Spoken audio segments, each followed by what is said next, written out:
Hi అండి, welcome back to our channel Sukanya simple రెసిపీస్లో పెరుగు సొరకాయ అండి. ఈ సమ్మర్లో చల్లగా మన శరీరానికి చలువని చేసే సొరకాయ రెసిపీ అండి. సొరకాయ ఎంతో చలువండి. ఇలా పెరుగు సొరకాయ చేసుకొని తింటే చాలా టేస్టీగా ఉంటుంది.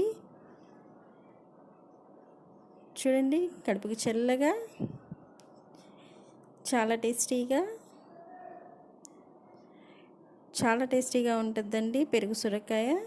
చూడండి, కంప్లీట్ వీడియో లింక్ అయితే కిందనే ఇస్తున్నానండి. నచ్చితే లైక్ చేయండి, షేర్ చేయండి, సబ్స్క్రైబ్ చేయండి. Please subscribe my channel.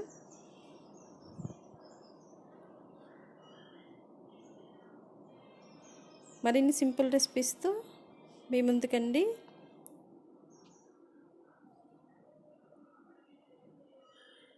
చూడండి, ఇలా సింపుల్గా ఈజీగా టేస్టీగా చేసేసుకోవచ్చండి. సొరకాయతో నచ్చిన వాళ్ళు కూడా తింటారు.